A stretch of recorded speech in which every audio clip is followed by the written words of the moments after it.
There we go.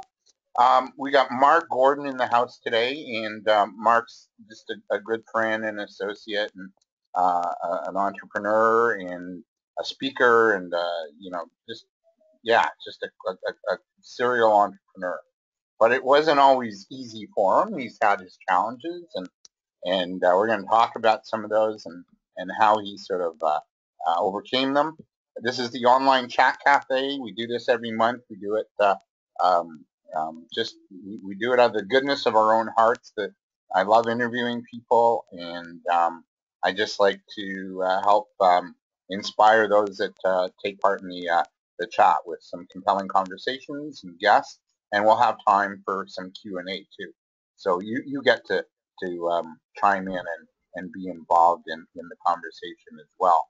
And Pamela Grace is here. I'm just going to mute you, Pamela, so watch your background noise. So I can't. You're muted. But Pamela is here, so welcome, Pamela. I'll keep an eye on it and try to unmute you a little later. And yeah, so we just do this every month. And next month we have a great. Actually, I'm booked for the rest of the year with guests. So Mark Gordon runs markgordon.ca, right, Mark? That's right. So we're going to talk about your journey and how it sort of all unfolded. And it started when you were a young guffer. We need to go back in time today, Mark. Like way back. Like that Oh back. my, that's too far back. I know that's almost shocking, right? But something happened to that little guy. What happened? You know, like, and when did that happen? When was that? Well, in that picture, I'm probably about maybe 11 years old, something like that in that photo. And as you can see, I was a short, skinny kid. I had bad acne, way too much hair, and for some reason I wore brown a lot. And it didn't help that I was very skinny as well. And I was sort of one of those kids that, was kind of always on the outside. At recess, you always see these kids form into little clusters, and they all have something in common, whether it be, their fashion or their taste in songs or movies or whatever it is. I was kind of that kid that didn't fit into any one specific group, and I find that when you're like that, when you don't fit in, you almost draw negative attention. And I was the victim of relentless bullying in school, and I got it all the time, and it resulted in me taking in interests that were very solitary. So I took on a lot of things that weren't, I was not involved in team sports or anything like that. I took on a lot of interests that I could do on my own, and one of those was model building. At the time it was really big. Yeah, stuff like that, military models, model planes and cars and all kinds of stuff. And I became really, really good at it. And one day I'm in class and I noticed all the kids playing this game, and the game was Dungeons and Dragons. And they used these little characters like the one you see there, and they were just bare metal. And I went up to one of the kids and said, I could make that look way, way nicer for you. If you pay me a couple bucks, I'll paint it up for you. So he decided to take me up on the offer, and the kid hands me something that looks like the figurine you're looking at now. And a few days later, I took it home, and a few days later, I gave it back to him, and it looked kind of like that. And, my model building skills came in handy, and word spread pretty quick about this, and all of a sudden, every kid wanted their figurines painted. So in a very short time, I was taking home handfuls of figurines and money and bringing them back and getting more figurines and money. And it wasn't big money, but, this was back in the very early 80s. And, to make an extra, 20 or 30 bucks a week, when you're 11, I mean, that was some nice coin back then. But what was interesting is the fact that was 100 level Blue Jay tickets back then. That was, yes. But what was more interesting than, the money I was making was that all the kids who bullied me stopped. They stopped bullying me because, and I learned this, and this is a lesson I carry with me even today, is that when people see value in what you do, they'll naturally treat you better. And I find that when I talk to people about this, and I talk about clients they have, those clients that really value what they do and really hang off their word and value their expertise and their experience and their knowledge, those are the clients that really treat you well. They don't bicker about pricing. They don't ask you to redo everything all the time. But you got bullied though. Like, what happened? Like, you had a bully. You had a bully that. There was one that yeah, was kind of a life-changing thing. Did you want me to dive into Yeah, that? yeah, because that's a key point to your story in your life. Like, So, well, yeah. So one time I'm walking around and outside in the schoolyard, and I'm just like most times I have my hands in my pockets, I have my head down, looking at the pavement, just counting the minutes till recess could end. I can get back in class, and I can just be one of the kids rather than someone on the outside looking in. And all of a sudden, I feel these two giant hands like just knock me in the chest, and I go down, lose all my breath, and I'm there kind of on my knees, and my hands are stinging because I cut them up, on the way down to the pavement, stopping myself. And I look in front of me, and there's this guy, and he must have been well over 7 or 8 feet tall. At least that's what it seemed at the time. In reality, he was probably about, 5'8" or something. But back then, he seemed pretty tall, and this kid's name was Vic. And Vic was one of these guys who he didn't quite fit in either, but, instead of taking the passive role like I did, he took on the bully role. And this was the day that he was going to come after me. And I'm there, and I'm staring right at him, and he's got his arms outstretched to try to make himself look even bigger than he is. And he says, "Get up." And I'm thinking, you know what, if I get up, this guy's going to knock me right back down again. So I'm looking around, and all the kids in the schoolyard are staring at me, wondering what I'm going to do. And I chose to not get up. I chose to just stay down, and I kind of put my head down a little bit and just kind of zoned out and pretended that everybody was gone, that I was alone. And he just kind of laughed, and it became very clear to everyone in the school, the role he was and the role that I had taken on. And he basically walked away, and like he knew he had won. He didn't have to do anything. And after he left, I got back up, and I said, you know what, I'm never going to do that again. That, I might get knocked down, but I'm going to have to make that person knock me down. And I promised from then on that I would never stay down. I would always get back up, no matter what it meant.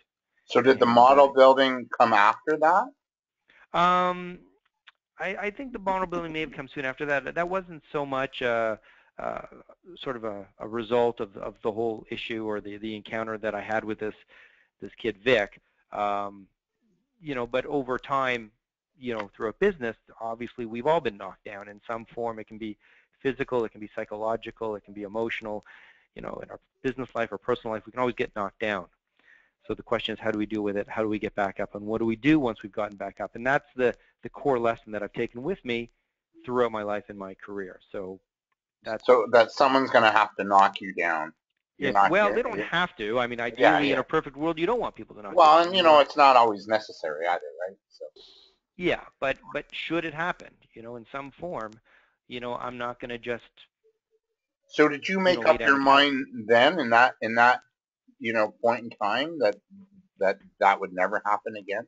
Yeah, that was the time. That was the paradigm shift. So you had some steamy resolve then, to say the least, right? And it stayed with you since. Yeah. I don't have a current picture of you up on this PowerPoint, but to see you back then and to know you now, where I'm on the cover. That first slide is. Oh yeah, that's right. That's right. So you're a lot more fun. You've got a lot more. You're more buff, I guess. You're funny and outgoing.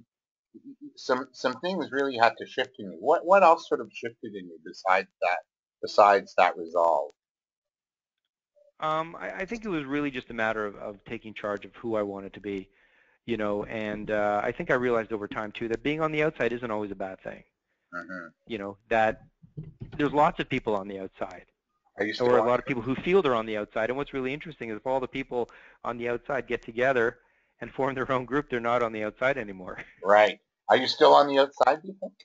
So you know what, I got to tell you, I still do. I feel like I'm always on the outside. I don't know. It might just be something ingrained in me.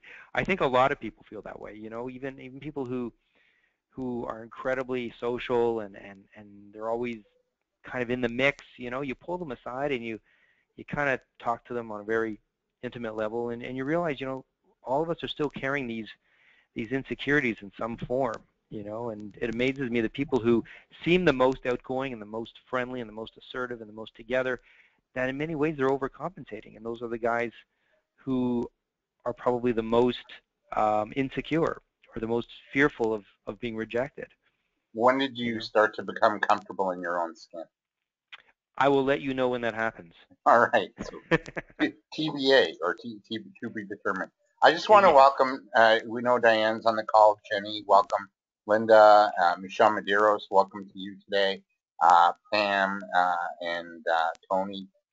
So we have some nice people on the call today, and we'll open up the line. So just keep your in a bit for question and answer, and you can interact. So you got into the the building the models. We talked about how the lesson of bullying sort of has shaped you and has stayed with you. Let's fast forward to to more like today and your life journey. You were an inward kid. You're still a little bit inward. For a lot of us, it's hard to go inside and be a little bit um, perhaps not part of the crowd or the in crowd, you make it okay, and that was okay for you. So that took, to me, that takes more nerve and more resiliency and more guts than wanting to be part of the in crowd. How did what was the rest of your sort of teenagehood or early adult life like? How did it all play out after that experience of experiencing the bully in the schoolyard? Because we've all been there at one point. Well, yeah, I mean, in high school things get different. I really didn't have the bullying issue in high school. You know, it was an opportunity for me to get a fresh start.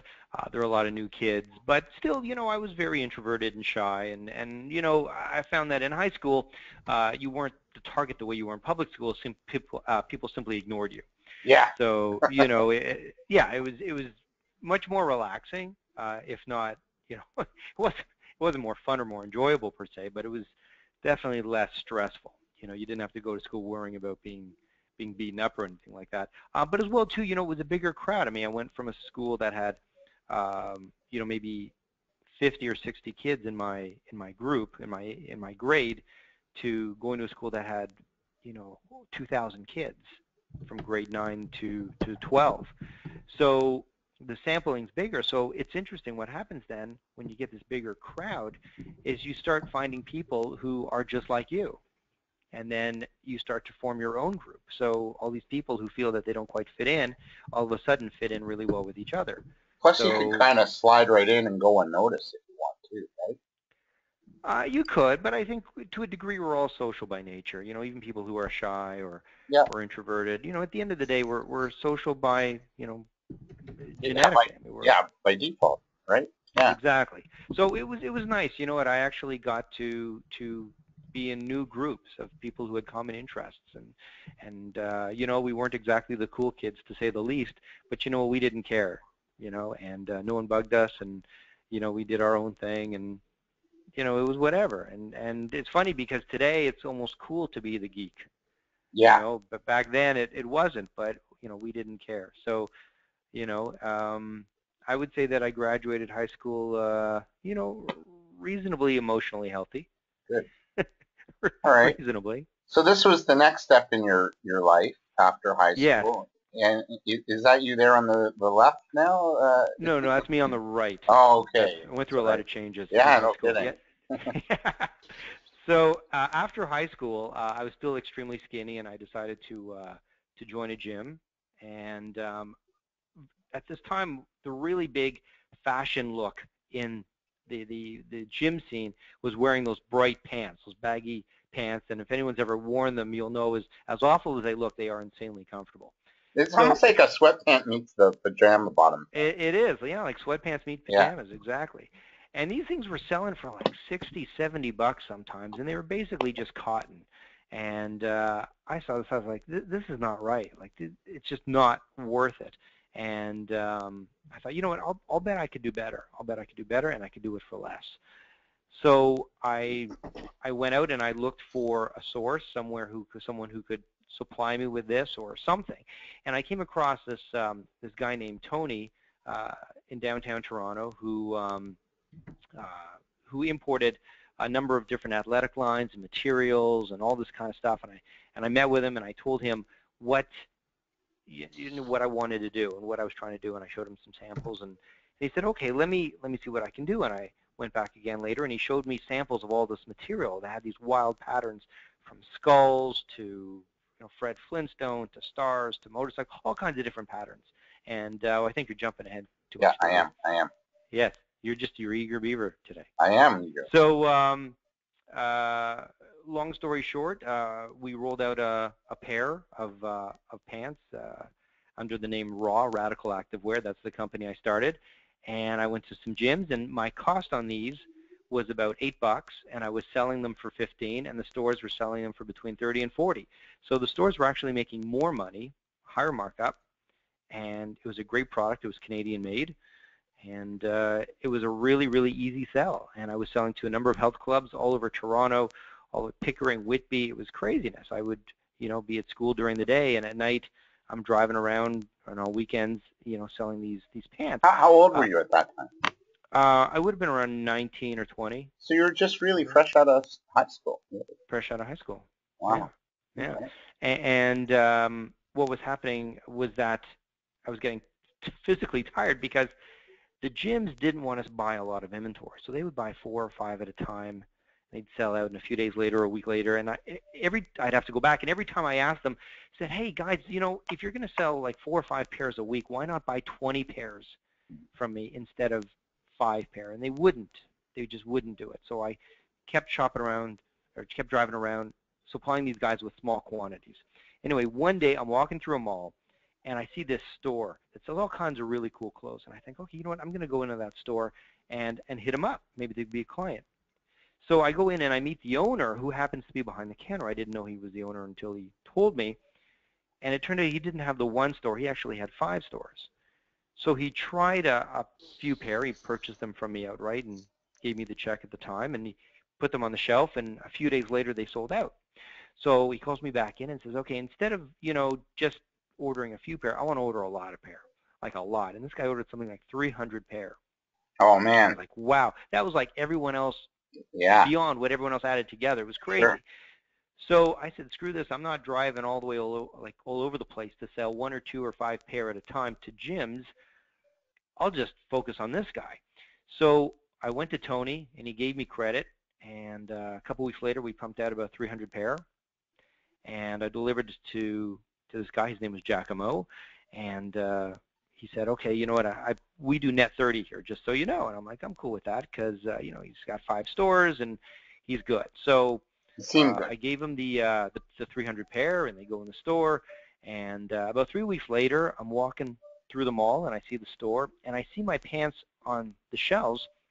But what's really interesting is they're on sale, and they're on sale for about $5 each, which is really odd because my cost was $8.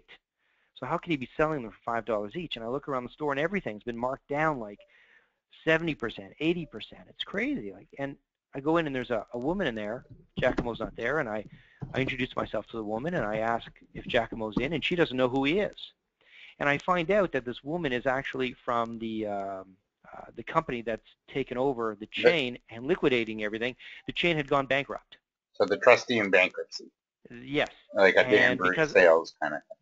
Absolutely. And because I wasn't the secured creditor or a secured creditor, I wasn't entitled to any money, and I couldn't even take back the pants because I didn't own them, and that would be shoplifting if I took them. So here you are, you got knocked down again, eh? I got knocked down again. I was out a lot of money, so I had to figure, okay, what can I do? And I went to Tony, and I basically begged forgiveness, and not for him to break my legs, because there was no way I could pay him back for all the pants. I didn't have any money from Giacomo. So he said, okay, I'll tell you what I'm going to do for you. You're going to work off the money that you owe me. So he brings out this catalog, and it's a lingerie catalog. And he says, okay, you are now in the lingerie business. And he explains that he has this line of lingerie from California, and I'm going to sell this line of lingerie, and I'm going to work off the amount that I owe him. And I'm thinking, well, no problem. I mean, it's selling clothes is clothes. So this is long before the internet. So I take these catalogs, and I get some samples, and I open up the Yellow Pages, and I go right to L for Lingerie, and I start calling all these stores, introducing myself, telling them what I have and asking if I can go to the store and show them what I have. And everybody turns me down because apparently a 21-year-old male selling an unheard of line of lingerie isn't appealing to them. Mm. So what can I do? I can't sell this lingerie. I'm getting nervous now. So I'm looking through the yellow pages wondering who on earth would buy lingerie. And I come to the thickest portion of the yellow pages, which is under E for escorts. So I'm thinking, you know what, these girls, I'll bet they go through a lot of lingerie. So I start calling one escort agency after another, introducing myself, telling them what I have and if I can come by and show them what I'm selling. And they all say no. They turn me down, they hang up on me until one of them says, yeah, you know what, it's a quiet afternoon, it might have been a weekday, come on in and show us what you got. So I go in with my samples, and I go into this ratty apartment building in not a great part of town, and I walk in and I knock on the door and they let me in, and there's about 4 or 5 girls in there, all wearing sweats, just hanging out. And I bring my samples, I bring the catalogs, and in a very short time, not only have I sold all my samples, but I've now gotten orders based on the catalog. So this thing starts to snowball, and the girls start talking to each other and all this stuff, and in a very short time, I'm going to multiple agencies, selling pretty much whatever I bring, plus getting more orders, and everything's done in cash. One day, one of the girls says to me, she says, I don't really do this escort thing very much. Really, I'm more into dancing, as in exotic dancing. She goes, why don't you come by the club sometime, and I'll let you and introduce you to the girls. Did you tell your parents what you were up to, like, Mom, you'll never guess. I got good news and bad news. Luckily, I wasn't married or anything like that. Yeah. Yes. So I said, okay. So a couple of nights later, I go to this club, and I knock on the door, and she lets me in and introduces me to the girls, and they love what I have. And again, they buy everything I bring and place more orders. And again, this snowballs, and within a couple months, I'm driving all over the city supplying lingerie to strippers. Did you pay off your debt? I paid off my debt, and not only did I pay off my debt relatively quickly, but Tony said to me, he goes, I never really cared much for this line anyway. It's not really something that fits in with my other products. Why don't you just take it? It's yours. Here. And he gave me the line, and he hooked me up with the manufacturer, so I was now buying direct, and everything was great.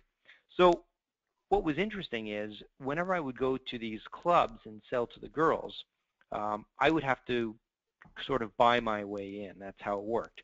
So I'd give a little something to the girl at the front door. I'd slip a little something to the bartender, another something to the manager, and finally a little something more to the owner. And this became a ritual with all the clubs. This is kind of how it worked. And that got me entrance into the back room where the girls were. I didn't care. It was the cost of doing business. I would routinely bump into this pretty girl named Mandy. And Mandy, like me, supplied stuff to the girls. She sold those big stiletto boots, those kind of those kinky boots. Yep. And shoes and all that stuff. That was her thing. So we used to joke, her and I, that she sold from the waist down and I sold from the waist up. And it was great. We'd bump into each other and everything was cordial, and she did her thing and I did mine. One day, I go into a club and I slip the girl at the door something, I slip the bartender something, and I hand some money to the manager, and he hands it back to me. And I'm like, what's going on? He says, I can't let you back in there. I said, what's the problem? Turned out that Mandy had picked up the line as well and had greased everyone more than me and was selling the same product for more than me. Turns out I didn't have exclusives, and it didn't occur to me to even ask for them. So I lost this club, and within a couple months I had lost all the clubs because she was coming in and, she could sell not only the lingerie I was, but she was selling it for less, greasing everybody more, and she had the shoes. And she was now carrying other things like jewelry and everything. So she became a one-stop shop. So I got knocked down again, and I had to decide, well, what did I want to do? Did I want to go head-to-head with this? Did I want to push forward? Or did I want to do nothing and realize that maybe I don't want to spend the rest of my life selling lingerie to hookers and strippers? And, when you get back up, sometimes it doesn't mean getting back up to fight. Sometimes it just means getting back up and making a decision, a conscious, assertive decision. And or thinking, like, just kind of, did you stop for a bit and just get your breath? Well, I mean, yeah, it didn't happen quite at the same pace as what happened on the schoolyard. I mean, I had some time to think about how I wanted to pursue this, and I gave it a lot of thought, and I really decided this was a business that I had done well in, and it came and it went, and it was really time for me to move on. All And right, all right. Hold that thought, okay? Because I'm gonna unmute a couple of people, and if you want to unmute, let's open the line for questions. And if you have a question for Mark, now's the time. We'll have a time right before the end, and then we'll come back. And I want to find out, Mark, what did you do next? What happened next? And you keep getting knocked down, and and you keep getting back up. So I want to find out what you did next. So I'm going to unmute Pamela, and so watch the background noise. Anybody have any questions? Don't be shy. You can ask away. Mark's also got a whack of business experience too. So if you have any business questions or marketing, I got a question for Mark. If I'm unmuted here. Yeah, thanks. yeah, Tony. Well, first of all, thanks for sharing your story. It was super entertaining, and I've heard little bits and pieces of it in the past, but thrilled to hear the whole thing right now. So thank you. When you were getting like shafted like this, let's say in business, you all of a sudden found, as you just told us, that she was undercutting you, and you're getting pushed aside again, pushed down. What was your initial reaction? Was it like massive frustration, or was it feeling like you were, just naive? When these things were happening to you, like, how were you able to overcome whatever that frustration was? Well, that's a great question. I think initially it was a lot of rage towards her, because, her and I would often chat, and little did I know I was essentially divulging my industry secrets to her. So that rage towards her for perhaps taking advantage of this quickly towards me banging my own head against the wall, because I had in a sense invited this. I told her my secret formula, and I didn't protect that formula, and there was really nothing stopping her, and she didn't even do anything wrong. I mean, what she did perhaps wasn't very nice, but ethically there was nothing wrong with what she did. It was an open market, and I didn't have the exclusives. Nobody really screwed anybody else. So I was mad at her, and then I became mad at myself, and mad at the situation, and it took some time for me to really kind of calm down and step back and reassess things. And the hardest part was deciding, because the hardest part was deciding whether I really wanted to take her on, because initially that's what I wanted to do. I was like, you know what, I'm gonna screw over. I'm gonna import the same thing she is, and I'm gonna bring in better stuff, and I'm gonna bring in more lines and more products, and I'm gonna create this empire, and I'm gonna crush her. Sure. And I had to think, wait a minute, I'm selling lingerie to hookers and, strippers. Like, really, is this a playground I really want to fight in, kind of thing, or move on to something else? So I guess back to your question, it was probably more me that I was frustrated with at the end of the day. Which made it easier to make that decision. So what did you decide? I decided to walk away. I'd done really well. I made some really great cash. I'd been doing this for, I don't know, maybe a year or something like that. I mean, the money was coming in like, it was crazy. I was making over $1,000 a week, and I was only working 2 or 3 nights a week. It was ridiculous. I was in college at the time. I had started going to school there, and during the day I'm in class learning about sales and marketing and accounting and all that other stuff, and at night I'm driving around selling lingerie to strippers. It was interesting. It was interesting to see the two sides, the classroom side and then the real world side at the same time. Yeah. Well, but I knew this wasn't going to be my future, and I didn't want it to be. So I made a conscious choice to walk away. This was next. Yeah. So tell us about that. And Tony, have we answered your question? Absolutely. Thank you. Okay. And if anybody else has a question, we're going to anytime and jump in. Hi, Mark. Is that Diane?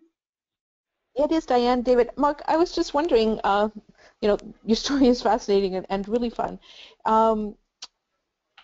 With especially what happened with your lingerie and your strippers, did it change how you do business did it change how you approach and how you view people who are in business and who you come across and all of those kinds of things? Wow, that's an awesome question. I would say maybe on a subtle level it did. You know, I wouldn't say I went home and kind of made notes on, okay, don't trust this person or do this differently. Mm-hmm. I've always considered myself somewhat of a slow learner, so I do tend to make the same mistake multiple times. And I do believe that people are inherently good, which might Right. be more naive on my part. But yeah, I mean, I learned some key things. I learned, you know, first off, that everybody is a potential competitor, and you know, to be friendly to them, but not to talk too much. You know, keep your cards close to your chest, but you know, don't be secretive. Don't be, you know, don't be a jerk about it. But you know, Right. you can have a friendly relationship with your competitors, but at the end of the day, you're not going to divulge too much. And that was a mistake I did. I divulged too much. Right. And as for dealing with the girls, you know, I learned too that you really need some kind of commitment, because it was very common for me to see a girl who would order X amount of product, and let's say every week she would pay me the cash ahead of time. And then one time she'd order the product and say, you know what, I'm a little short this week. Can I pay you next week? And I would never see that girl again. She just, whatever, picked up and left, or I don't know what, so I'd have to stuck with the product. It wasn't that bad, though, because there were other people willing to buy that product. But still, I learned that, you know, you really, you know, you got to cover yourself, you know, and I was able to get away with it then because of the setting. But today, you know, I wouldn't do anything without some kind of financial commitment. Right. So those are probably the two big things I learned in that whole thing. Also, too, you know, every industry I learned as well. Every industry is very unique. You know, and the way I was selling to gyms and health clubs was very different from the way I was selling to, you know, to strippers and escorts. You know, one was very formal. There were purchase orders, there were invoices, there's tax, all this other stuff, and then all of a sudden, in a very short time, I'm going to a place where there's no tax, there's no invoice, it's all cash, it's all very hush-hush, it's all very loose. You're greasing the management to get in. You know, very, very different environment. So Right. It's kind of like our business now, Mark. it, getting speaking gigs. Here, how much do you want? yeah, I'll yeah, pay you. almost. Yeah. So you Almost. moved into this. Does that answer your question, Guy? Or It does, very Okay. much so. Thank you very much. Thank you. Thanks. So, well, for those of you who are on the call, keep your questions, and we'll right before we close, we'll have a bit more open dialogue. So you got into this kind of business next. You went from Yeah. So this from one and you all went from the strippers into the car showrooms. Yeah. So I'll expedite this story very quickly. So Okay, just for we have time. Yeah. So after I graduated from college, I had a very short tenure as the director of marketing for a corporate seminar company, and at the end of the 6-month contract, I was escorted out the door. And at that time, you know, I was now 23, and I had no job, no prospects, and I knew I couldn't work for somebody else. So I went to a place where all entrepreneurial dreams go to die, the Business Opportunity Show. Oh, And like the trade, like the franchise and franchise Business show. Opportunity Yeah, Show. yeah, Yeah. lovely. Yes. Yeah, so I went there and I'm walking up and down, and you know, if you ever want to get like, you know, doggy treats made from recycled tires or something weird like that, this is the place. So I'm walking up and down, and I'm looking at all these franchises, Mr. Lube and Tim Hortons and everybody, and there's big and small, and I come across this guy standing at this little table, and there's a crowd of people watching him, and you can barely see the guy through the crowd, and I work my way to the front of the crowd, and he's got a machine there, and he's taking this wand, and he's wiping this wand over things like coins and keys and pens, and they're turning to gold. As he's brushing them with this wand, they're turning like to 24 karat gold. And some of the things that he's wiping down, yeah, some of the things he's wiping down are, is it? That's not me, no. Okay. Some of the things he's wiping down are car emblems, and he's talking about how, you know, you can make a lot of money doing this to cars, and I'm like, oh my God, that's the greatest thing I've ever seen. So I do my due diligence, and I find a supplier in Cleveland, but before I choose to spend the money on this equipment, I do some market research. So I drive around to some local car dealers and I introduce myself and I tell them what service I'm going to be offering. And the response is overwhelmingly positive. They all say, it sounds great. When you get the equipment, come back and we're going to have you do some cars in the showroom and everything will be awesome. So I order the equipment. I spend about $2,500 US. And I get the equipment, I get the chemicals, I load up the car, I drive back to the dealers, and I say, okay, I'm here, and I'm ready, and that's the setup that you're looking at there. That's kind of how it would work. I'm here, I'm ready, let's do this. And they say, we are using somebody else. That's their answer. In that very short time, from the time that which might have been 2 or 3 weeks, from the time I did my research to the time I got the equipment, some other company had set up shop and gone to all the dealers and kind of sewn them up. Now, here's what's interesting, and I know the women in the audience here will kind of appreciate this. You know, we all know about sexism and discrimination and all that stuff. It goes both ways, because I can tell you my competitor looked very similar to the girl in the photo. So you have to remember that car dealers and that whole auto industry is primarily male industry, male-dominated industry. So you get a woman who looks like the girl in the picture walking in, and then you get someone who looks like me walking in. And this is a building full of men. She didn't have to do anything to get the business. They handed her the business just to get her to come in. Me, they don't want to see me. So I had a very, very tough time getting any clients. And I got a couple, but not enough to warrant doing this. So I realized that I was not going to succeed driving around doing this. And also it was extremely exhausting, driving to dealerships, getting this equipment out, setting up. I realized very quickly that the concept of it was much better than the actual job of doing it. So I decided to flip the business model. And instead of doing the service, I decided to be, and I guess instead of a service provider, I was going to be a product supplier. I decided that I was going to start importing the product and selling it directly to car dealerships and other detail places so they could start doing this in-house. So I had my company, it was called Gold Pro, and I took the product that I was purchasing from Cleveland and I got the distribution rights for it, and I repackaged it and repurposed it and rebranded it, and I started going to all these dealers and I said, look, you know, you're bringing in this girl or this guy or whoever it is, and they're charging you X amount of dollars to do the car, and you're selling it for this. If you do it in-house, you could do it for 1/10 of that. And the dealerships went crazy for it. And all of a sudden, I'm selling these packages to new car dealers. And when you sell the equipment, now they got to buy the chemicals as well, so you get these recurring sales. And I also teamed up, because I had no salespeople, I teamed up with a lot of cooperatives that represented car dealers. So in a matter of about 6 months, I was selling to about 2,400 new car dealers across the country. The business was through the roof. I then added on a number of other complementary product lines. So Dave, if you flip back, one of I think the second product line we took on was those dash trim kits. Yeah, you guys probably remember that or have seen it in cars. It's like these wood trim packages they just stick on. And then I came up with the windshield repair system, which is the next photo. It's a picture of me. Yeah, I think that was in a local paper or something like that. So we introduced windshield repair systems. Later we had dent removal systems. All these product lines, all going after, yeah, we had about 6 at the time, all going after new car dealers. And they were buying it, and things were going crazy. And in a very short time, it was a multi-million-dollar company. So I was the age of 28. I was 28 years old, and basically I was a millionaire and running this company, and it was basically a license to print money. Things were going absolutely awesome. And then something really weird happened in the year 2000. I mean, to show you how crazy it was, I was working late December 31st, 1999. We were still doing sales because companies wanted to buy this stuff and get it in 1999's expenses. That's how crazy it was. January 2000, all of a sudden, yeah, we also sold, by the way, to Walmart and Costco and Mr. Lube. So January 2000, you can go to the next one. Yeah, we had $5 million in 1999. In 2000, sales all of a sudden tanked. I don't know what happened. The phone stopped ringing. I had to pick up the phone to see if there's still a dial tone. Everything just tanked all of a sudden, and I don't know why.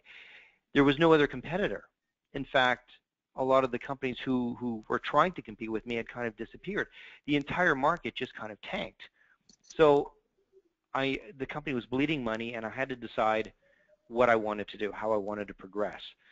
So I took a big gamble. The company was losing a lot of money by this time. I took a big gamble trying this product. You can see it on that picture there.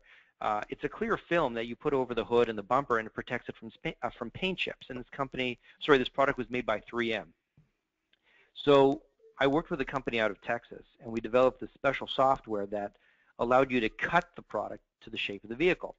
I then moved the entire company to a much bigger location, and we built this training center because people had to learn how to apply this film. So this cost me a ton of money. Meanwhile, sales are tanking, and we introduced this product called Protection One and put it out there. And all the dealers said, hey, this is awesome, and they all came and sent their people over to learn how to install it, and that was it. They didn't buy because not only did they not know how to effectively sell it, but the installation of it was so challenging, most dealers, even though they were trained, didn't feel comfortable installing it themselves. So sales continued to slide, and my expenses were now through the roof having this training center and the bigger place. And from 2001 to 2002, there was another 40% decline in sales. The company was just tanking big time. I was becoming stressed, to say the least. I was experiencing chest pains. I had a little girl at the time, like a 2-year-old girl, and I was coming home, and I didn't want to spend any time with her. I didn't want to spend time with my wife. Really, my life was going to shit, and I decided that this really wasn't something I could do anymore. And much like the situation with the lingerie, you know, I'd been knocked down, and I had to decide what I want to do when I got back up. So on March 10th, 2003, I called a company which was trying to break into my market. They did window tinting film and wanted to kind of get more into automotive. And I called them up, and I said, you know, I'm looking to get out of this business. Do you guys want to buy the company? And no joke, 3 days later, they bought the company, lock, stock, and barrel. Wow. And I was retired. And I think if I'd stayed with that company, I probably wouldn't be here today. Really? It was that That's that bad. stressful. Huh. So I was 33 at the time, and I retired. And I watched a lot of Oprah Winfrey, and sat around and did nothing a lot. And eventually my wife said, you know, you got to do something. And that's when I decided to start the marketing company, which essentially took all the business knowledge and things that I had done with my own company and help other companies do it. Because when I ran all these companies, you know, this was early on in the internet. I mean, our first website went live in 1994, and there were no web design companies. There was no SEO. There was no graphics companies. There was no companies do logos. I mean, none of these things really existed. I had to do everything on my own. And I realized I was much better at marketing than I was at doing sales and manufacturing and all that stuff. Well, the other thing too is, you know, you're really good at like knocking on doors and you know, getting business. You know, a lot of people I find are really, you know, afraid to do that. Go knock on doors and call somebody up and say, hey, you know, I got lingerie, or I got car products, or I got this for you. You're fearless, you know, in this respect. Yet here you are, you know, victim of a bully, and you keep getting knocked down. What goes into, you know, your sort of apparent lack of fear? You know what? It was simply necessity. That's all it was. It wasn't any kind of epiphany or buildup of courage. You know, it was just the drive to succeed. You know, I had expenses. I had, you know, I knew I needed to move this product, and I wore out a lot of shoes. You know, walking around, driving around. You know, I'd go out to Vancouver, and I'd spend a few days there working, you know, areas or something. And one thing I did a lot of too is I allowed other people to sell for me because I didn't have the resources. I didn't have a sales team. So I would hook up with other groups or other distributors to kind of get them to knock on doors for me. So I found that worked really well, and that's a business model I still use today. To get other people to sell on your behalf. So you're wearing out a lot of shoes. You're busting down doors. You're getting other people to sell for you. You know, it was out of necessity.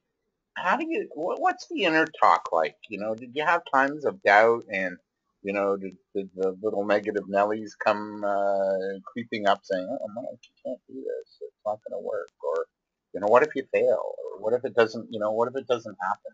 Did you have those sort of inside voices kind of chipping away at you too? And how did I you never overcome I them? never had that. Yeah, you know what? I never had that until um, that time when I had to decide if I wanted to move the company and take on a new product line.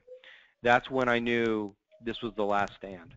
So we were either going to win the war or lose it. I had to move to a bigger place, take on more expenses, and there was no plan B. So yeah, that was a lot of sleepless nights, and a lot of talking with my wife saying, if I move it and it bombs, this is it. There's no, there's no plan B. There's nothing else. There's no alternative. And we decided that if I stayed with the company the way it was, it would go under. If I moved the company and took on the new line, it might still go under. So either way, I don't lose. But best case scenario, all of a sudden it takes off. Right.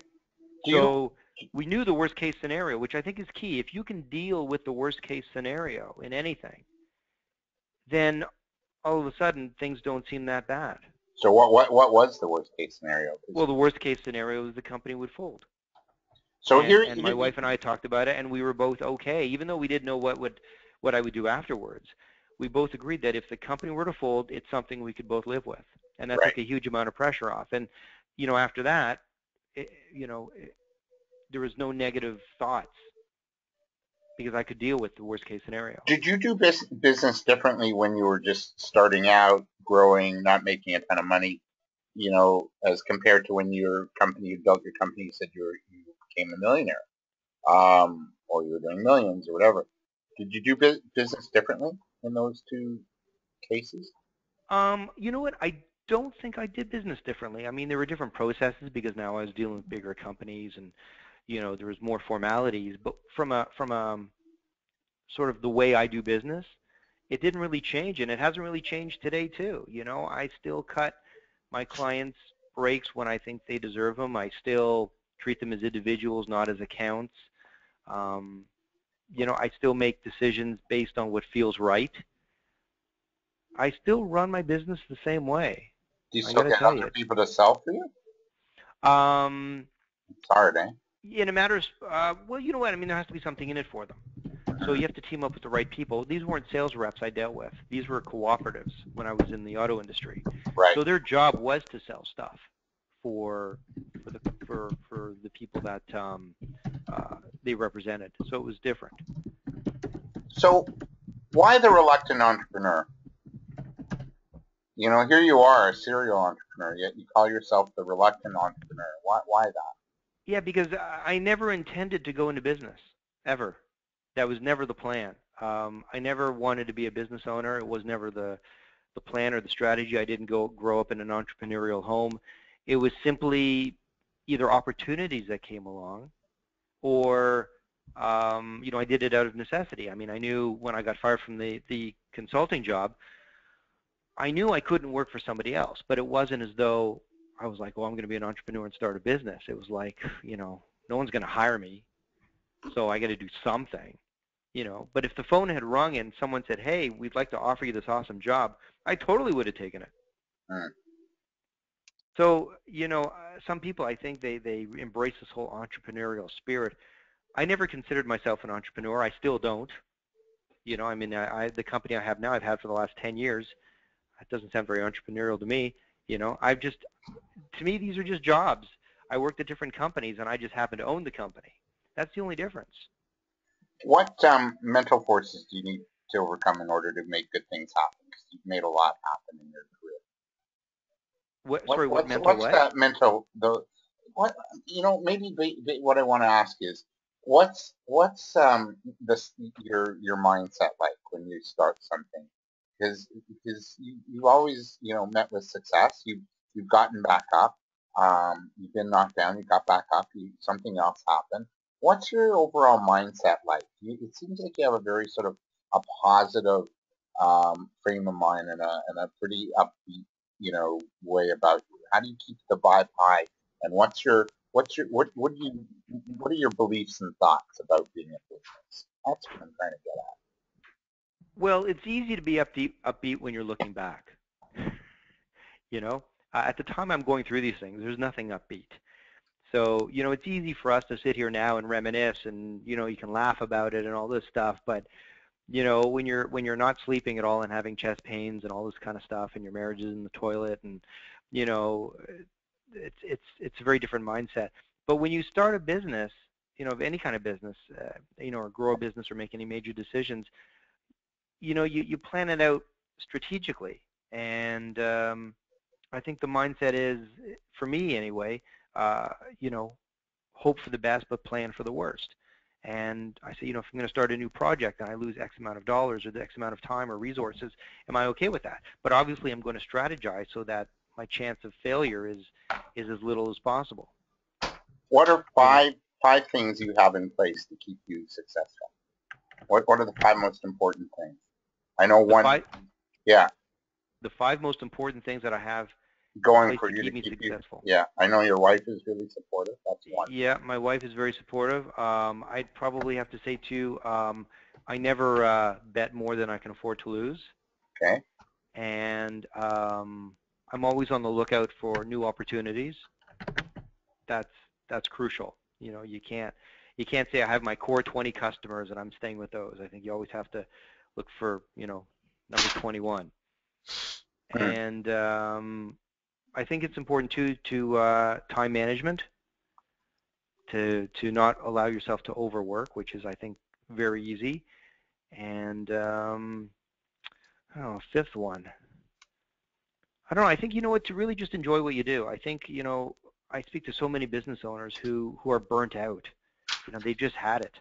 And I'm working with one now who owns a health club, and she's selling. She's just burnt out after all these years. And you know what? There's nothing wrong with that.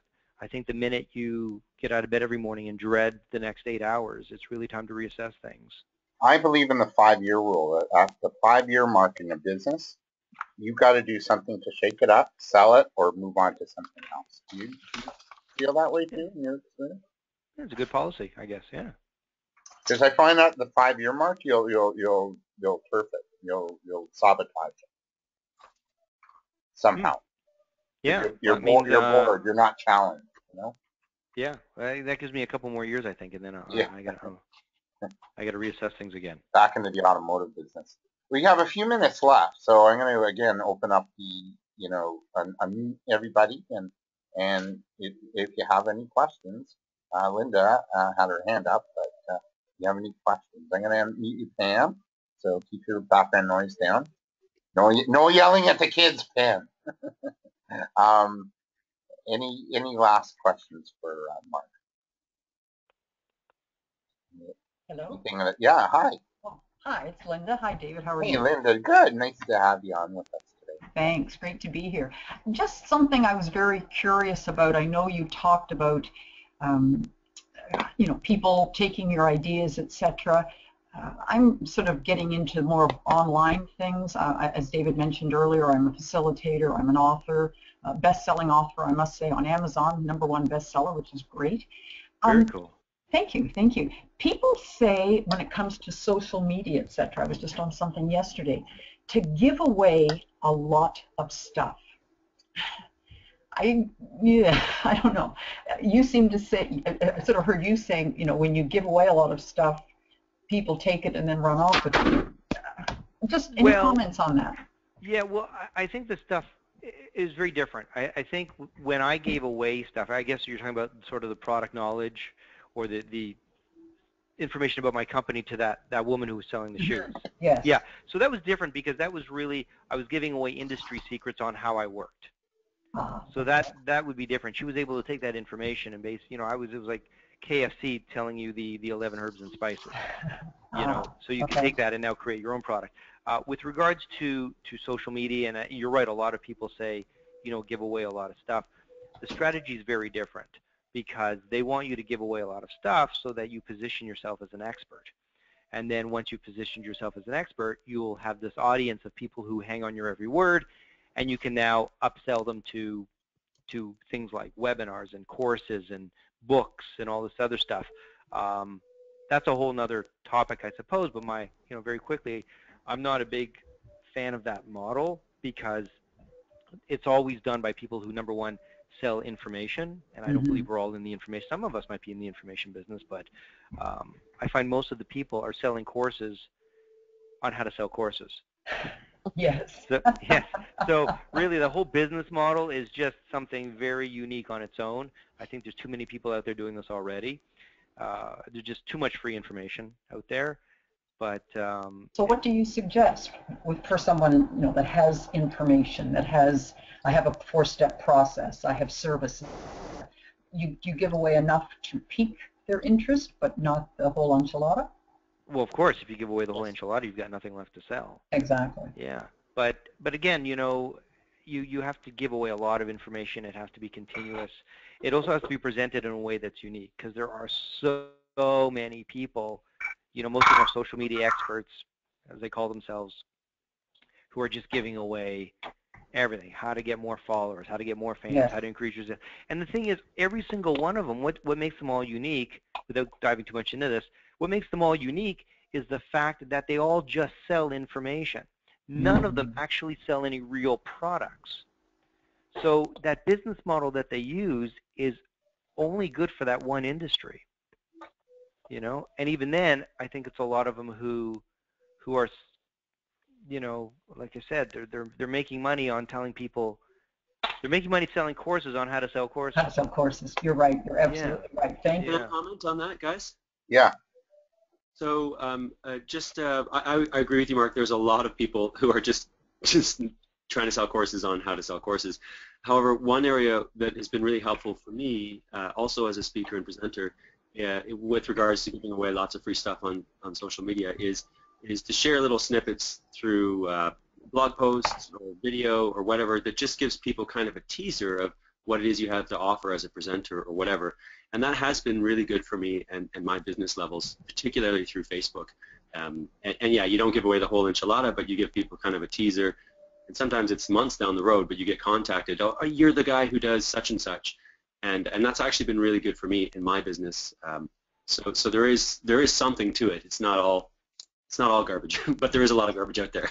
Right. Can I ask who was just speaking? I'm sorry. That was Tony. Tony. Thanks, Tony. And I've seen your stuff, Tony, and what Tony does is really cool, if I can just jump in, is you share little, what's the word, like snippets of wisdom. You actually don't say, I'm going to give you the first chapter of my book kind of thing. You don't really do that, do you? No.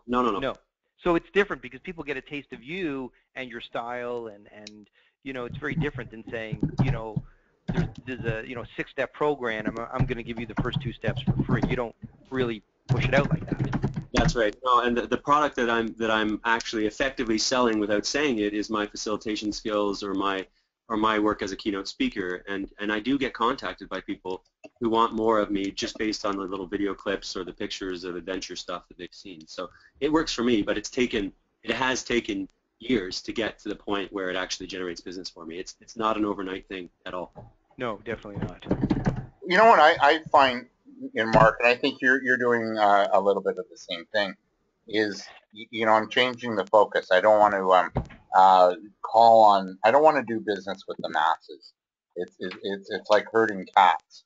So Linda, like what I'm really kind of focusing in on is, okay, what kind of clients do I want to call on? I want paying clients. I want people with budgets. I want corporate, the associations, the non-for-profit agencies. Yes, quality. that are gonna pay for me and bring me in to teach their people. And then if I get the odd lead or something from that, then it's a bonus. Oh, a little feedback. Yes, thank you. You're welcome. Any other questions? Mark, you okay, bud? I'm good. Yeah. It sounds like everyone, they got what they needed to. This is where you go to connect with Mark. I'm hearing a big echo. Are you guys okay with it? Sure. Yeah. Okay. We're almost done. And that's where you go to connect with Mark. And Mark, do you have anything on the go? Any shameless self-promotion time? Well, I mean, if anyone wants to know anything more, whatever, they can visit markgordon.ca. It's Mark with a C. And our online show, Mark TV, is going to be going back on the air. If they go to marktv.net, they can check out old episodes. We got some new episodes coming out probably in October. Excellent. So That's that's exciting. kind of cool. Good. We had what a powerhouse group. We had Linda Sherwin, Michelle Medeiros, who's just a delightful lady, and Pamela Grace and Tony Estevez and Jenny. And yeah, next month we got Teresa de Grabois, who's a speaker and an author, and she's coming out with a new book. So we got a good session next month, and we got November's book. So we got some good stuff happening. That wraps it up for this session, this month's online chat cafe. If you need to get in touch with me, you have to get a hold of me. Of course, you got me on Facebook and LinkedIn. So I just want to thank everybody. Any last questions? We're good? Okay, yeah. Let's all say goodbye on the count of three. Thank you. Thanks, everybody. Have a great weekend. Cheers. Thank you, Thanks, Dave. Mark. Thank you, Dave. Thanks, guys. Cheers.